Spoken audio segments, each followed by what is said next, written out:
Hello everyone and welcome to Lesbian Talk episode 93. 93. That's like 331s. We have to do something special for episode 100. I'll have to think of something. Special, like have it online at the right time. Shut up. I lead a busy life. Besides, the new one's going up tonight anyway, so. So, as I mentioned in the end of the last episode, which at the time of recording hasn't actually gone up yet. It will go up tonight. So Mahan has no idea that I said this, but I was all like, next episode we've got a special guest called Mahan, and I mentioned this in the recording before I actually contacted you about this, so I'm quite lucky that it all worked out. Okay. Oh, good to know I'm expected. Coming to you live from the land of Australia. Yay! It's starting to become a pattern around here, getting guests from Australia. Yeah, That's it's like true, we have. Everyone who wants to be on Lesbian Talk, for wonderful and admired patrons, they all tend to be Australian. Australia's full of honorary lesbians? Yeah. Apparently so. That's why they all got sent there from England. And the other ones, because lesbians. The other ones all want the cameo. It's like, which is fair enough either way. It's just a bit odd. Aye. But what? So, honey, what did we all watch this week? Well, at least two of us watched Brain Dead. Well, no, besides, I meant the Scorch Trials. We watched Doctor Who. Not any Doctor Who. We watched the new, it's season 9? Series 9? Season 35. Well, whatever it is. We watched the new one, The Magician's Apprentice. Yes, and based on the trailers and based on the name of it, I was incredibly worried and not expecting good things. See, we actually didn't watch it as it aired. We watched it a few hours later on iPlayer because, things came up. We had to have dinner and stuff. But I saw all the non-spoilery things that people were tweeting on Twitter, and it made me hopeful. Whenever Nash is pleased, I'm like, oh, okay, this is probably pretty good. Nash likes it, so. Hope is a dangerous thing. It drives men mad. So, first of all, we're going to talk spoilers. So if you haven't seen it and you don't want to be spoiled, well, you should go watch it. It's on iPlayer. I'm sure it's on BBC America, or you can find some secret, slightly legal way to watch it. But first of all, Mahan, what did you think? Well, I was also kind of worried about it, but that was more because I watched it right after watching the Christmas special, the last Christmas special for the first time, which... I hate elves even more than I did before. But yeah, this actually worked out surprisingly well. It's like as soon as the credits came up, I'm like, okay, they're not messing around this time. It's good. We're actually starting off on a good note. Well, if you want to feel better about Christmas elves, just watch the movie Elves, where we discover that they were created by the Third Reich through genetic engineering in order to use magic to conquer the world. Yeah, I've seen that. I sincerely wish I hadn't. Or Elfman. Yeah. Shut up. You don't have no idea. I had to watch Elfman to help for notes, and that was just lives that I will never get back. Several of lives, as a matter of fact. Well, I saw, the beginning bit before the credits, and I actually thought to myself, what if there was more than one person in the universe named Davros? What is the Steve of the Doctor Who universe? What is an alien name that, more than one person might have, what if this is, Joe Davros from, another planet? Eldrad. First name John, last name Smith, apparently. John, no, the Joe... doctor misheard. The kid said he was called Dave Ross. And he's like, oh no, the Daleks, and this poor little kid's like, why was I abandoned? Given how the episode ends, that would actually be kind of funny. If it was like, oh no, it's the wrong kid! And they're like, you have to come, Davros is dying. And I'm like, has he not died 17,000 different times in the course of the show? It's like saying the Master is dying. Well, Davros has died less than the Master. Davros died in initial thing, died of the Magellan virus. I can only think of 2 definite times Davros died. But see, here's something that I was thinking. does Stephen Moffat really gets a boner for saying so and so is dying? Like for the past 2 seasons, like the Doctor is dying. He knows he is dying. This will be the last day of the Doctor. God. The death of the Doctor. Oh, the Doctor Davros is dying. You must know that the Doctor will. Oh, this shut. But okay, in an actual series in which the laws of physics apply, totally dramatic. But you can come back from the dead in so many different ways in Doctor Who. It just loses its punch, really. And they never did this in the classic show. Yep. How long has Stephen Moffat been saying, oh, the Doctor's dying, the Doctor's going to die? And so far it's only happened once. And yeah, with that kind of build-up, it should have happened more. It's a cheap thing done for trailers. And you're like, but we know he has a new series of regenerations, and we also know that, Peter Capaldi's signed on for a good long time, so the Doctor is not dying. Spoilers. Thankfully, someone else is leaving the series, though. Yes! I was so happy when I read that. Well, Capaldi, as we understand it, he is definitely signed on for this season and he wants to do more, but theoretically that could be a replacement. But that's true. I think we would have known about it by now. Well, they've already filmed the Christmas episode, so... No, they haven't. I thought that they had. Don't think so. I saw a thing online, which was like all the name place cards for the sit down to read through it, and that was like a month ago. Yeah, I don't think it'd be filmed yet. I think it probably gets filmed late September, early October. Okay, well, I was under the impression that it was. Well, maybe I'm wrong. But yeah, so I like the snake colony guy. He was pretty alright. I was thinking about his design last night. I kind of wish he didn't have any eyes. He would have been creepier, then it would have made more sense. Like, which snake's eyes are? I guess because the way it looked like, I was like, why does he have those lines? Oh, because he's just basically snakes coiled up. But then, I guess one of the snakes uses its eyes. Yeah, if he had no eyes and he had like some sort of a weird sort of opening for a mouth, it would have looked more alien, it would have looked freakier, and it would have made more sense. That's true. Yeah, but no eyes would have ruined the reveal. Yeah, but you wouldn't expect him to be a bunch of snakes anyway, he'd just be like a crazy-looking alien. Yeah. I'll tell you something else I wasn't expecting from that episode. Peter Capaldi reenacting Mad Max Fury Road for a few seconds. That was great. That was awesome. That was weird. Even for this show, this was weird. Well, actually, we had a moment. I was like, wait a minute, is he rocking out for real? And then Hagan was like, well, you do know that he used to play in a punk band. And I was like, oh, that's right, yeah. Yeah, him and Craig Ferguson. So we know that he actually knows how to play guitar. Craig Ferguson, more famous for being in Red Dwarf. Oh. God, I hated him in Red Dwarf. And then Omega's like, but he's also like, does that show in America? And I'm like, America doesn't exist. I'm not a Red Dwarf fan. I have to confess it. Sorry, everybody. You can send your hate mail to Linkara at soandso.com because... Yeah.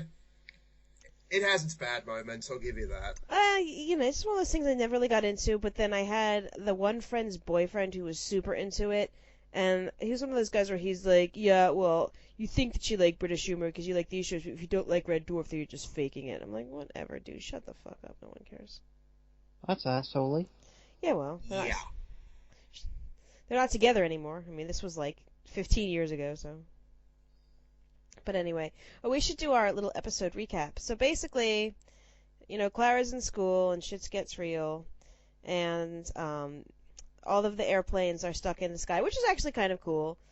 And she's summoned to UNIT because, of course, even though she's just a school teacher, she's hung out with the Doctor a few times, and that makes her automatically an expert on everything. Although UNIT has this really great science woman who keeps like giving information. And they're like, but what about things? And she's like, look, I'm just telling you.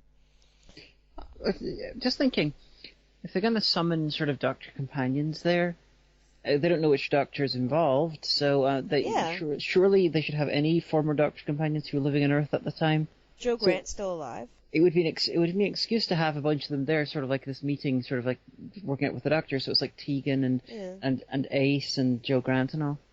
And I know that Elizabeth Sladen is passed away, but is Sarah Jane Smith still technically alive, or is the character is, yes. Okay.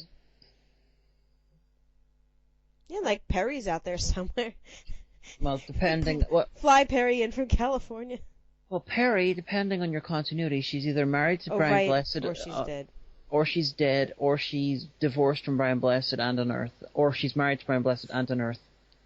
It's much simpler if they just kept her dead.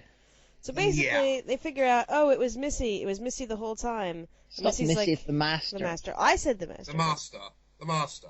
Yeah, I fucking hate that term. Well, but see, the thing is that okay, all the Doctors are different in their incarnations. All the Masters are different.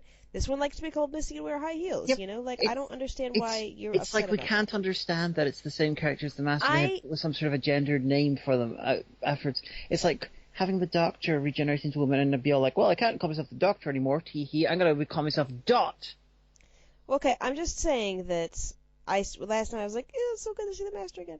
But anyway. It was this, even when, back in, like, The Curse of Fatal Death, when they actually had the Doctor, like, regenerate into a woman, they didn't immediately start calling her nurse or whatever. It was still the Doctor. Doctress. And sure, that's out of canon, but bear in mind, the guy who wrote that's the guy running the show now, so... And the fact they were calling her Missy for that season, last season, was to have the shocking reveal at the end. Yeah. Okay, fine. Why still? There's no need. Maybe she likes it, you know? I mean, like, I don't know. You don't know. Are you a Time Lord? No. Well, I mean, they're not a real person, so therefore you cannot claim they have this agency of a real person. This is all come up with by Moffat, so... Yes, but there's such a thing as characterization. I mean, like, if I'm writing a character, they would do something that I wouldn't do, but I'm like, no, that's what that character would do. And I'm allowed to critique how they characterize them. Oh. But anyway, so... Clara goes and the Master is like, see, I need your help to find a doctor because I can't find him. And Clara's like, well, I can't either. And she's like, yeah, see, he sent me his will because I'm totally his bestie and you're not, so we should probably do something about this.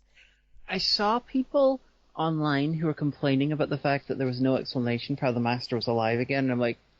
It's the Master, it's just there's never is. You just started watching the show with the new series, didn't you?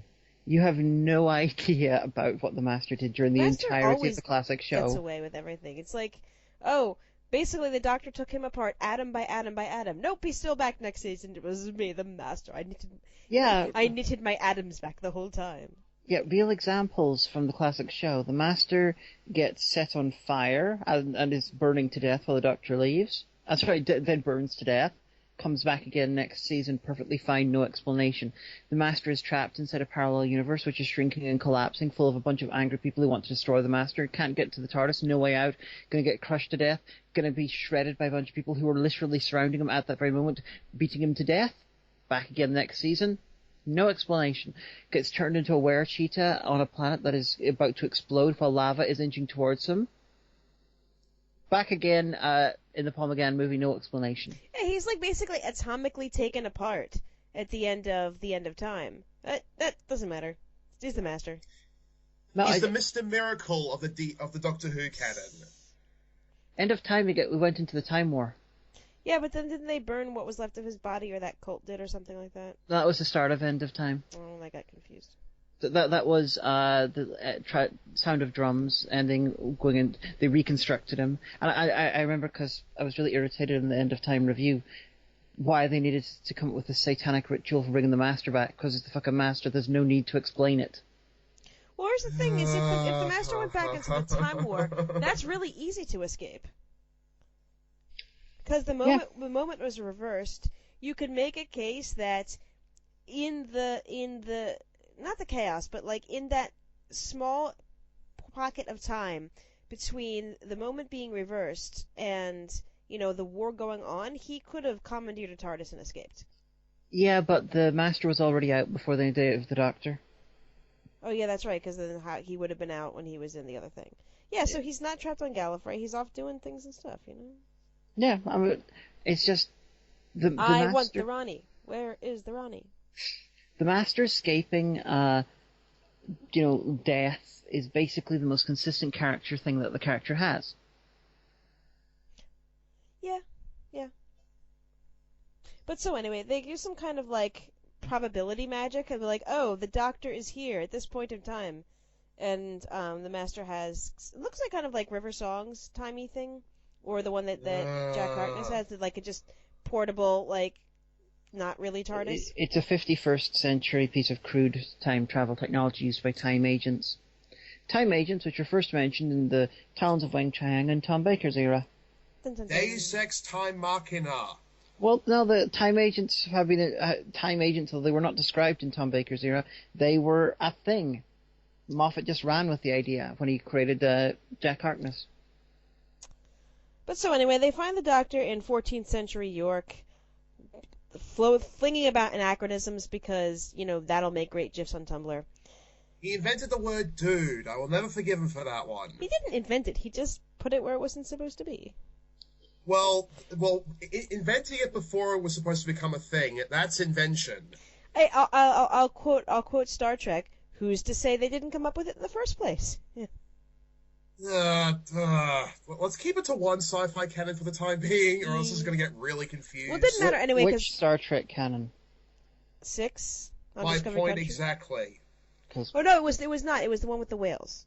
It was the one. It was. Oh no! I said which Star Trek canon because there was Star Trek canon and then they rewrote it to create the J.J. Abrams ones. First, you know what I mean, the first one. But yeah, so they find him and basically the snake guy's like, "You must come see Davros. This is totally a trap." And Missy and the Master and Clara are like, "We want to come too." And he's like, "All right, suits me fine." So they're taking on a spaceship to quote unquote a spaceship that turns out to just be Skaro. Well, the thing about the Doctor messing around with time and sort of doing the anachronism thing, actually, several years ago I came up with the concept for an incarnation of the Doctor whose major quirk was not caring about anachronisms and stuff, who would just go around doing the adventure thing but also messing shit up for the lols. Mm. And so it was nice to see that sort of created a little bit. Although it's a troll Doctor. Oh yeah, in the beginning you basically see him save young Davros's life, or it's hinted that he saves young Davros's life, but he does so as the 12th Doctor. No, he didn't save Davros's life. No, I said, did you not hear what I just fucking said? It's severely hinted that. So yeah, so they go see Davros, and Davros is like, "I'm dying," and the Doctor for some reason thinks that this is a really bad thing. And then Missy and Clara, the Master and Clara, seem to be killed. The TARDIS seems to be destroyed, and that's the end. To be continued. It was nice to see all the 60s and 80s and 70s Daleks in there. Although I noticed that they did not have any of the Victory of the Daleks ones, which was just like a big fuck you to that. Skittles! That's yep. What they were. They were big mechanical tank Skittles. The Skittle variant, Mighty Morphin Power Daleks. I have something to link to you after the show. What, a Power Rangers version of it? Because I did that in my own review. Not quite. It's Power Rangers related, but I'll get back to you on that one. Okay, but if you're linking to my own review, I'm going to be all like, this is confusing. No, it's not that. It's not that. Someone actually tried to link to you like a while back, but yeah. It was also nice to see the Special Weapons Dalek. Although, as per usual, the most badass Dalek variant ever is just sitting there and doing fuck all. Twice you've done this, Moffat. If you're not going to make this Special Weapons Dalek blow shit up, why have it there? Because they're like, maximum extermination, that everyone else shoots except for that one. And that one is the tank of Daleks. I mean, I've never seen the Special Weapons Dalek before. I know that you pointed it out during Asylum of the Daleks. It was the big badass looking one. I know Nash was very pleased about it on Twitter. Pleased that it's there. The design of Skaro, last time we saw it, or a planet that pretended to be Skaro, I don't know which, all the buildings looked like giant Daleks and stuff. Well, this one looked like ridiculous, sort of kitschy 1960s futureness, which makes sense given that they're trying to evoke Hartnell with it.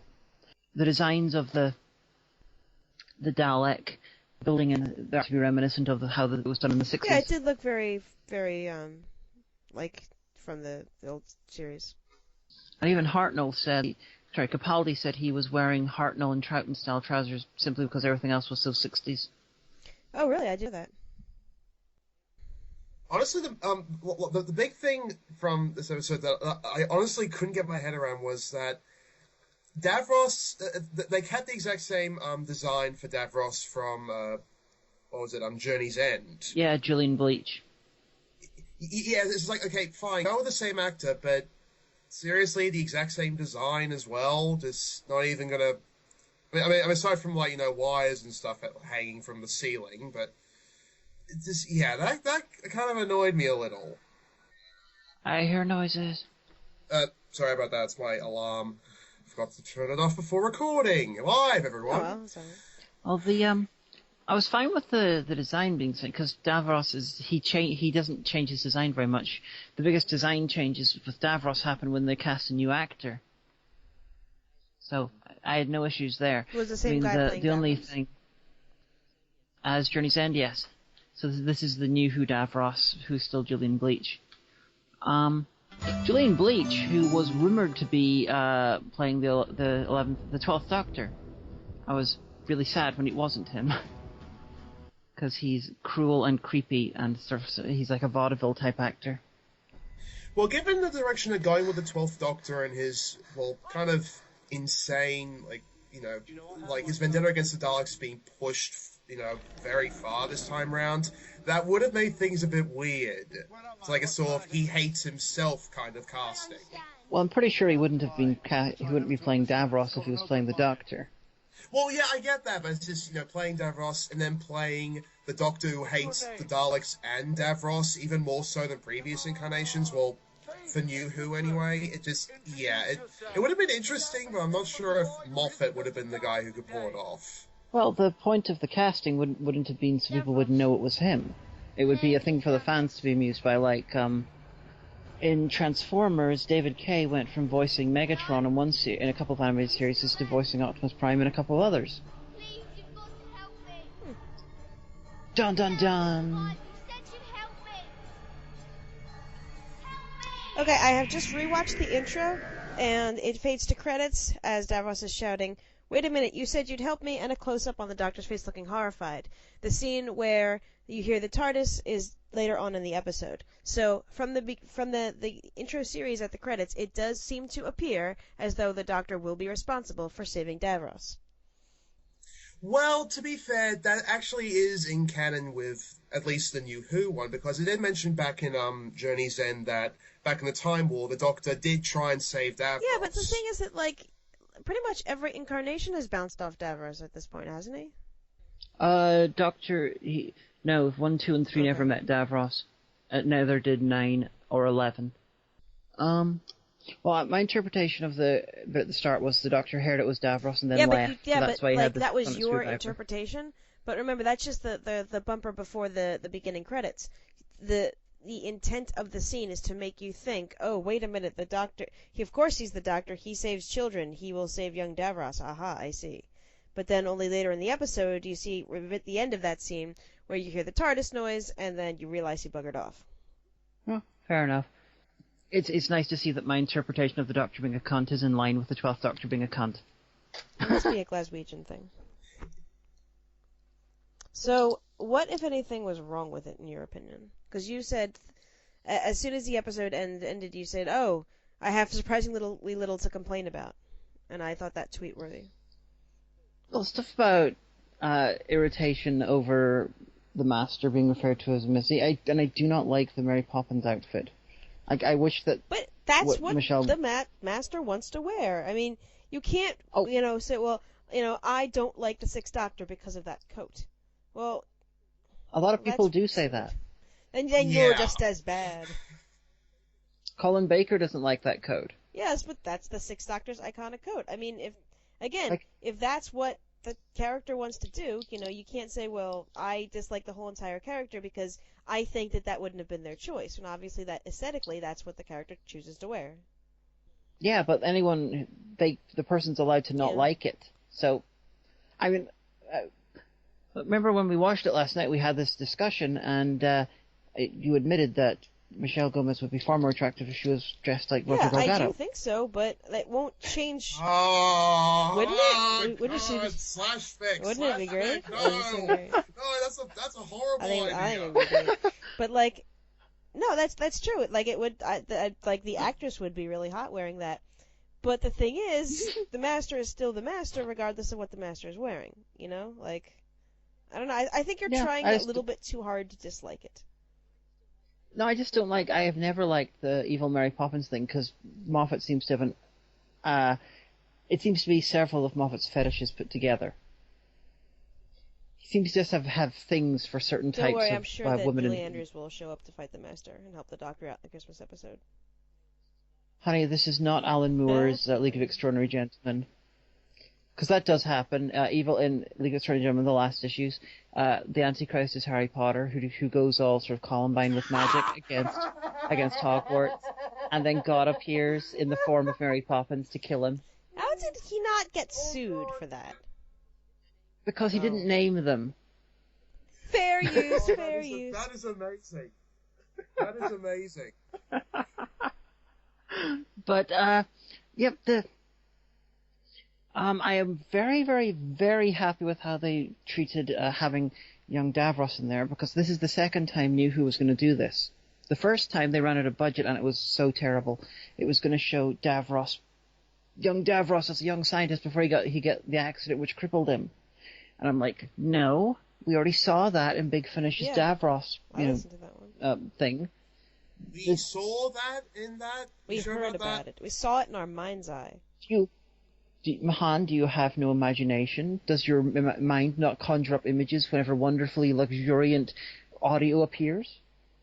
I once wrote a story about the guy who runs WWE getting blown by pink hedgehogs. I think I have sufficient enough imagination. Wait. I'm just saying you technically didn't see Why did you do that? Yes, I did.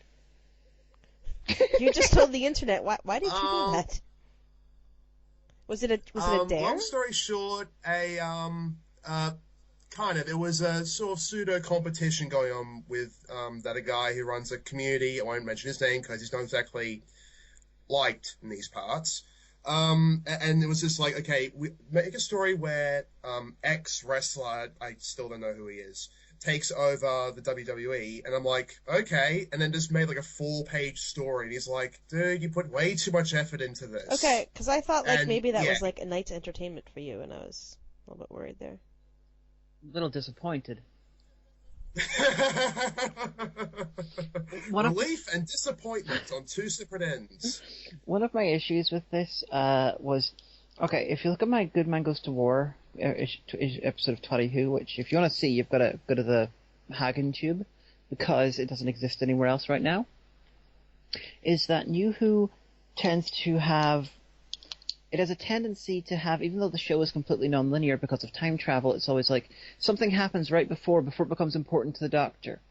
You know, they build to big finales. That's an example. In this one, you've got this bit where the Doctor comes across young Davros, and then immediately Davros is looking for him, because as though this is what happened right before for Davros, when it didn't. There is no logical reason these two things should be right behind each other. Like, you can work out reasons for why it happened like this, but it's very convenient. It's, for someone who is so obsessed with doing almost brainless concepts of time travel and how, you know, and making the whole like narrative go into a corkscrew in order to fit his whims, he seems to have very little idea of how time travel would work rationally. Like Stephen Moffat. Well, it's the kind of thing, it hasn't happened until it happens.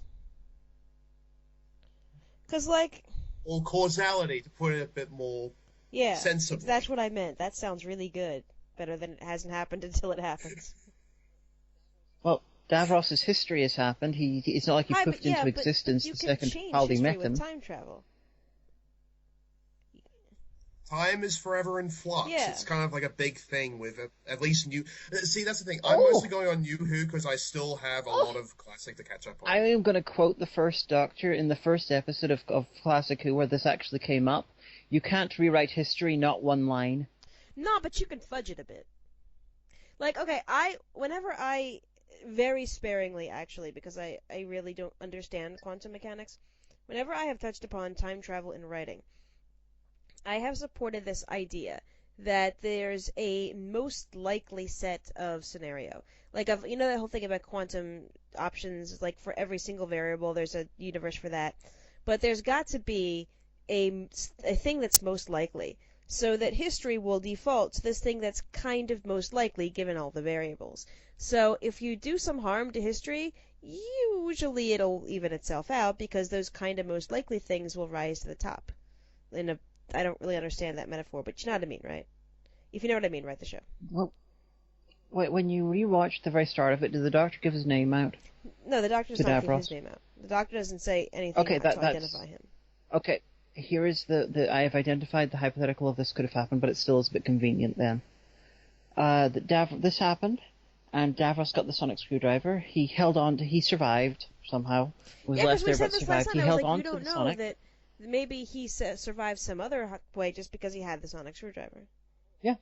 Oh, I thought that was I took that as read that he survived. Well, I mean, obviously he's Davros. We know that he survived. Yeah. He held on to the sonic screwdriver, and then a Dalek, probably into the Dalek, got an image of the new Doctor's face, and it got back to Davros, and he put it together finally. He didn't know who that person was before. No, And he was like, wait, that person who was there, that was the Doctor. He probably figured it was a Time Lord, whenever he was really, really, really old and he discovered more about the Time Lords. I nearly died, but then I didn't. Must have been a Time Yeah, Lord. previously... Yeah, when he was younger, it was probably just a weird experience. But then when he came across Time Lords, and he's like, okay, that's probably a Time Lord. This is probably a sonic thing. I've seen the Doctor use one of these. But then he sees that Doctor's face, and he's like, it's the Doctor, and he put it together. But it's a little bit convenient, I think.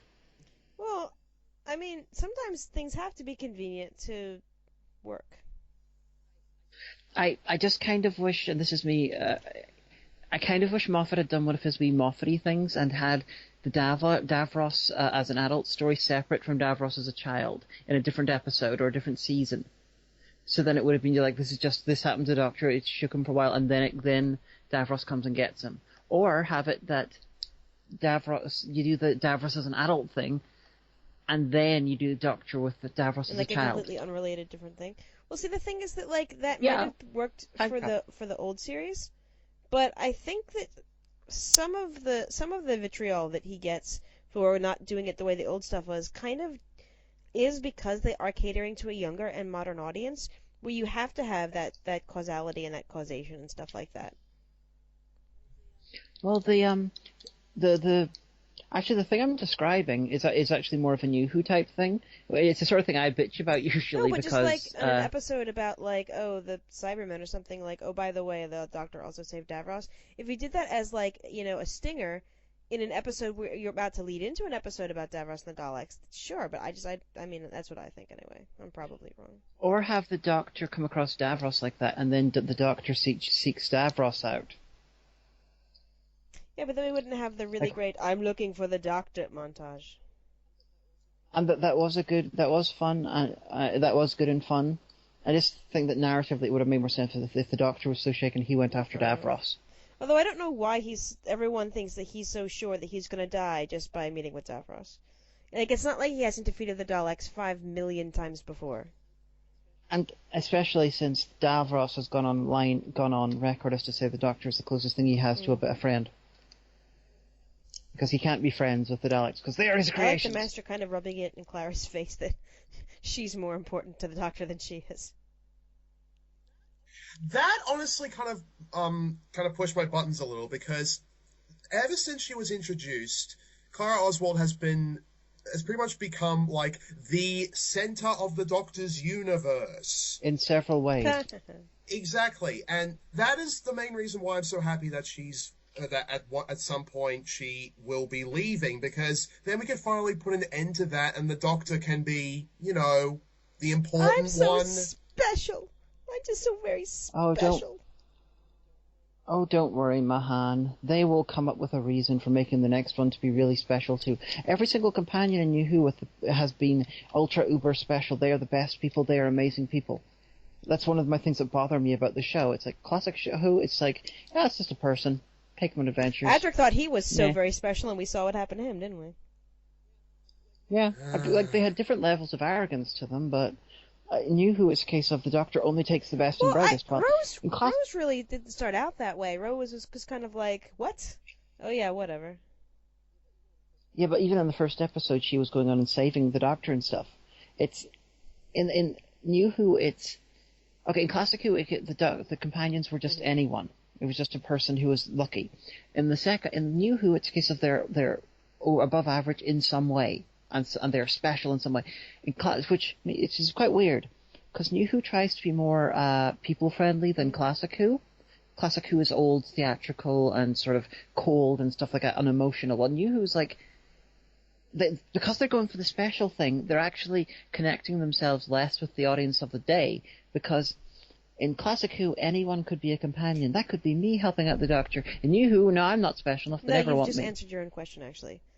It's more than what I was talking about with the modern audience. Because, like, a lot of people say, oh, well, this generation is more entitled than the last generation, and my generation knew their place and things and stuff. I mean, what better way to modernize it than saying, the companion is special, a special, really great special person, just like all of you. You're all unique and special. That says something sociologically, okay. I think. I don't know if that's what they were going for, not but like on purpose, that's but one way like, of looking at it. You know what I mean? I want more regular people companions who fuck up, who are not the most special and wonderful person in the world, and because it's real. I'm not arguing with you on that. Oh, and no more companions falling in love with the Doctor. That's That'd be nice too. I want Evelyn Smythe, but her voice actor died, so. Wouldn't mind an old lady companion. That would be interesting. Oh, Tumblr would lose their goddamn minds. No, they wouldn't. They'd be quite happy with that. Things and stuff, but Well, it depends what type of Tumblr, because Tumblr is like, it's usually mentioned as this sort of all-encompassing type of thing. However, there's a bunch of different, there's a huge amount of differences in Tumblr. Like, Tumblr has huge sections dedicated to porn, it's got a huge Nazi presence, it's got all of the sort of people. Oh yeah, a lot of them. Check their Aryan privilege?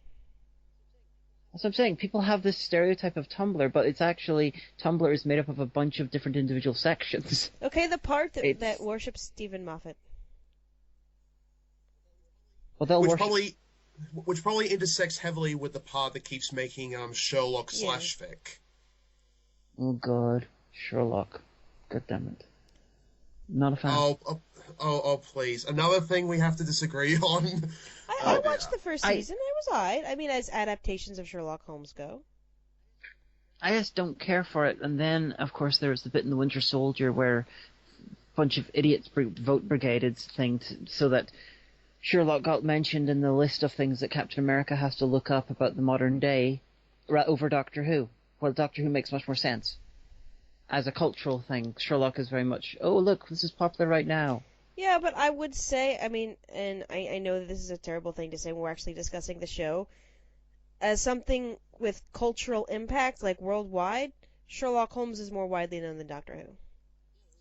Yeah, they weren't talking about Sherlock Holmes, though. They were talking about Sherlock, the BBC's Mark Gatiss and Stephen Moffat created show. Yeah, but you know that Captain America in the 40s was familiar with the character Sherlock Holmes.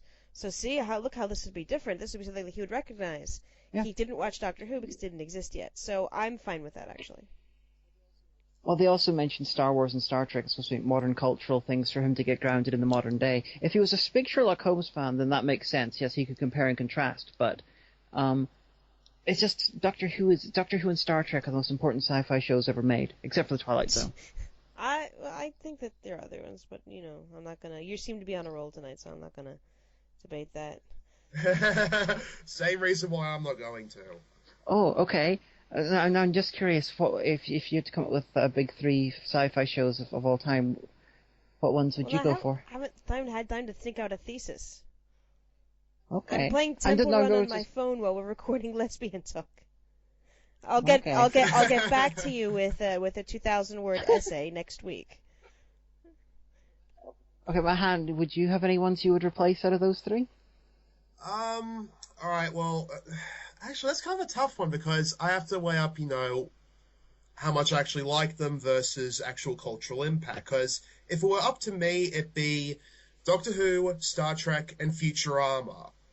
Star Wars wouldn't be on there, but that's me. And Star Wars wasn't a show. However, as it... Yeah, I said Twilight Zone. In terms of, just sci-fi Twilight Zone wasn't always sci-fi. It was kind of horror, some dark fantasy. It's It's multi-genre. That's true. Twilight Zone had a tendency to be fantasy, while the Outer Limits had a tendency to be sci-fi. But in honesty, in terms of being, objective, which I honestly hate most times, but I honestly would agree with you on that one. Go with Star Trek, Twilight Zone, and Doctor Who. Easy. People comment in the comments. And yes, people argue in the comments. Actually, people really don't argue. People be like, "Oh, I saw that movie Omega," or someone tell Hagan things and stuff. Or sometimes there's one guy that goes first. That's the only comments I ever get on YouTube. First. Okay, good job. And then nobody comments ever again. I'm like, well, you're the defending champion of that one, dude. You have to change it to only. But so we are coming up on the end of the show. What are everyone's predictions, hopes, dreams for the rest of the season? I predict that I'm going to be severely irritated by at least one story. I'm guessing that it's going to be either the one with the Zygons or possibly the one by Mark Gatiss. He wrote a lot of the books, didn't he, Mark Gatiss? He wrote a bunch of books in Big Finish and stuff. He worked on the League of Gentlemen as well. He is really, really good. He just doesn't have a good track record with Doctor Who, but I'm predicting at least 2 episodes that I really, really don't care for. And I'm predicting that the Arya Stark, who is she? Oh, look, she's from Game of Thrones and she's in this thing. Ooh, she's going to be really important. Oh, look, she knows the Doctor. That's going to be a severe letdown, regardless, no matter who she is. I think it should just be a guest star in that episode. Yeah, but they're all like, because she was all like, she knows the Doctor, and the Doctor's like, it's you, and it's like the trailers. Yeah, but the Doctor could say it's you to Nefertiti, because wasn't she technically a companion for a while? Only in Dinosaurs in a Spaceship. Apparently, they knew each other off screen. Well, that's the thing. Like, the Doctor knows all these historical people off screen. Like, yeah, that's an old trope from the old show where he would show up on a planet that had never been shown before. They're like, "Oh, Doctor, I remember when you came here 500 years ago." You know. Oh yeah, I'm just expecting it to be severely underwhelming, and so there's some people who got bizarrely excited about it. Yeah. Oh look, she's in Game of Thrones and now she's in Doctor Who. Well, yippee! People getting excited about the casting. Oh, she's not gonna be a companion probably because is she not under contract with Game of Thrones? That's got to be kind of grueling to film them both. Yeah, she's not gonna be a companion. Any ideas on how you think Clara will die? I don't think she's gonna die. She's gonna go off and do things and stuff. I think New Who doesn't have the guts to kill one of their companions off permanently. Well, they technically killed Amy and Rory. Oh, through old age. Fair enough. Well, that means okay. Every time they go 100 years in the future, every single companion in a motel run by the Angels that they can never leave. That's kind of scary. That was no. Angel Hotel California. Yes. No, they never went back and lived in that hotel. They got pulled back in time. Yeah, but they just lived regularly in New York. Amy wrote a book about it. I thought that she wrote that and then gave it to River. No, they just lived regularly. If you say so. The whole hotel thing was a paradox. It didn't happen. Well, that's what I thought it was. But if you're saying about like they were those companions were killed, then every single companion who's in the modern day, whenever they go to the future, they're dead and have been killed. Well, wasn't there a point where the Doctor and companion went to like the nearly end of the universe? It was like everyone everything that ever existed is dead. Ha ha ha ha ha. Yeah, which means that every single companion was killed by the show. So I don't really consider going to a different time period to be killing a character. Quite honestly, when that happened, I was like, why can't the Doctor just use the TARDIS to go back and hang out with Amy and Rory whenever he wants it in the 30s? So technically, when they're like, oh, I want to see Jack Harkness, or not Jack Harkness, I want to see the Brigadier. Oh, he died. You can go to literally any point in time in the Brigadier's life and go hang out with him. Well, Brigadier isn't dead anymore. Well, no, but like before we don't know where he is. Before the Cyberbrig. I was like, does anyone really die for the Doctor? Because he can just go back into their timeline and hang out with them again, you know? Yeah, you're quite right about that. There was a scene where Matt Smith's Doctor phoned up the Brigadier and discovered he died 6 months ago and he had an emotional breakdown. Can't you not just go back to 1965 and hang out with him? Yes, those people are going to die at some point, and the Doctor's emotional reaction made no fucking sense. Everyone is dead for him. Because he's traveling around in time and he is practically immortal. He is Schrodinger. And everyone is cats around him. Everyone is everyone is in a constant state of living and dead for the Doctor. Woo! Put that on your T-Fury t-shirt. Oh, no, and the box is a TARDIS. Yeah. How many cats are alive inside the TARDIS at any given time? But yeah, I don't think they'll kill a companion, not full-on murder them and leave them dead. If they were really brave, they'd leave Clara dead at this point, having been disintegrated by a Dalek. Well, clearly not. And And then they would have the rest of the season be one of the Clara duplicates helping out the Doctor. Oh yeah, from one of the other ones. Yeah. Well, there's some of the Clara. The Clara duplicates have showed up in the comics in Doctor Who magazine. Yeah, they're still around living their lives, and then you got Clara dead. That would genuinely annoy me more if they just brought in back one of the duplicates, because that's one of the main reasons why I can't stand her character. I just don't like her attitude. They exist, and you know what? Quite honestly, last Christmas episode, I thought that's how it was going to go. I thought it was going to be a thing of, oh wow, she lived her whole life and now she's really old and stuff like that, but she still cares for the Doctor and he still cares for her, and that was going to be it. And he'd go off and find another companion and like come back and visit her every so often. I'm like, wow. I thought to myself, what a really great ending for a character. Or you have the Clara dying of old age, that is her actual ending, and then the Doctor goes back and hangs out with young Clara knowing where she's going to end up. I wonder if the Doctor, every time he picks up a new companion, goes to the end of their lives. Well, I guess he can't know if it's something that involves him. It hasn't happened yet for him, so... This is one of these areas that, depending on how much gin the writer had taken that morning, it could be different. Right, so Mahan, hopes and dreams and speculations.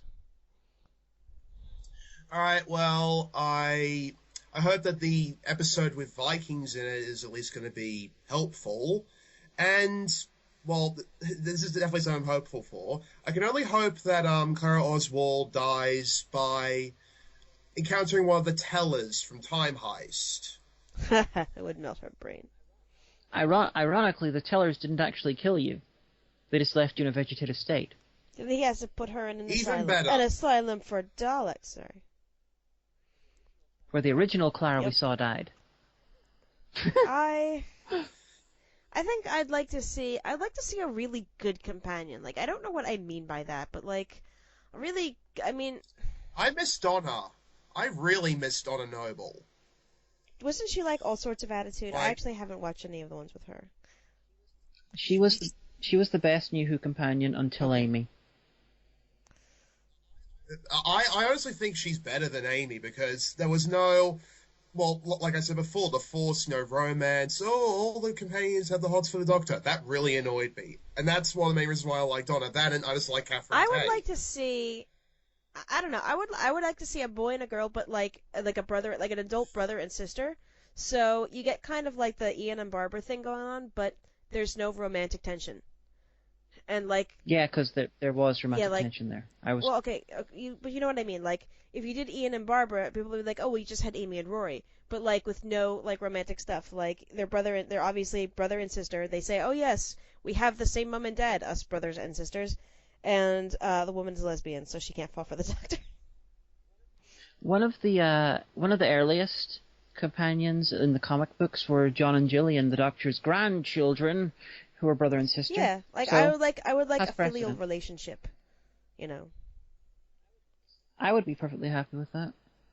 I'd be really worried if they went with Omega's idea involving the lesbian that couldn't fall for the Doctor, because then I was being a wee bit facetious there. Yeah, but still, honestly, I would like to see that, except I doubt their ability to pull that off, because then I honestly think they'd start going into, only a lesbian until X point, and then I would probably just swear off the show entirely. Although I did like Missy telling off Clara, being like, "Can you not stop thinking about your biological urges, for God's sake, for Time Lords?" And at least one person who was on Twitter with me took that as evidence that they're going for the looms. I didn't understand that. I understand the looms, but I don't understand how that brings it into canon. That kind of confused me. Well, not into canon. It was just a nod towards the fact that in the looms, sort of in the continuity, if you have the looms, the Time Lords don't reproduce sexually. It's culturally they physically can't do it, and if they can do it, nowadays they're culturally grown past it. They don't do it. We don't do that whole sex thing. Well, yeah. It's basically the Sisterhood of Karn from Karn in the books. They cursed the Time Lords in ancient times with sterility, so they created the Time Lord looms, which would allow them to reproduce. Where you take some DNA from every member of a house, of a family, and they use that to weave a new person, and they're all biologically related as cousins. Ding, ding, ding, ding, ding, Well, ding, no, ding. they do it in a way But that's the- not inbred somehow. Oh yeah, Somehow. yeah. They take little pieces of the Gattaca and they create a new person. But when I say they're cousins, it's the amount of relatedness as cousins, the members of the family to each other, the house, while they're not related to people in other families and houses. Okay, fair enough. It's just a sci-fi way of coming up with a family sort of dynamic. And if you take this as your canon, Time Lords are all asexual. It was invented. But that doesn't work if they want to push the romantic angle, which is probably the main reason why. Asexual is not the same as aromantic, although I would prefer no aromantic as well. Yeah, but then again, this is us saying that. I'm still not entirely sure if everyone else gets it. Well, this is just the Looms sort of canon thing. Like, I'm very firm in my view that the Looms should be part of Doctor Who canon, so I've got in my own head canon. There is no actually official canon, so Fight. I just go with it. I'm just saying. I was actually kind of expecting that because between your views on New Who and my kind of intense fanboyism concerning it, I also thought this was going to devolve into this like shouting match. Well, we can do that. You don't have enough give me a time. list of episodes you like. Give me a list of episodes you like, and I'm pretty sure there's one I don't like in there. Okay, I wept like a baby at the end of Time. Oh dear. I wasn't thinking about doing this right now. We're run out of time, but for future sake, Okay, alright. The next fair time enough. you're on. well, for end of time, just watch my video. Yeah, I have. It's as long as a feature-length film. God. You haven't seen Fanboy Rage until you've seen me watch one of those. I hate to say it, He but... raged all over the place. Ugh. Right in his trousers. I'm just saying. I'm just saying. Well done! What? That's why I'm on the show. That's why it's my show. Shut up. I'm It is awesome. her show. We are all subservient to the Ooh, Omega. yeah. But so, anyway, so that has been our kind of rambling thing about the Magician's Apprentice. I'll choose some kind of really spiffy headline that mentions the fact that we talked about Doctor Who, so we'll get all of the views. But you know where you can find us. Mahan, where could you be found on the internet? I can be found at betwixtstarproductions.blogspot, where I regularly post movie reviews. Essentially, whenever I watch something that was made post-2012, I have to write a review about it. And latest review, I think, will be on 2x2, the animated kids film about Noah's Ark. And yes, it's just as stupid as it sounds. They go marching 2x2. I'm just confused as to why an animated kids film about Noah's Ark is automatically stupid. Because Noah's Ark on its own is kind of it's about, mass genocide pretty much, and yet it's a kids' film. We can't actually bring up any of that. It's just, it's ending all life except for, two of every animal, including man, and yeah, it completely ignores that, but long story, I'll get into that with the actual review. Okay, well, before we go, I would like to say two things.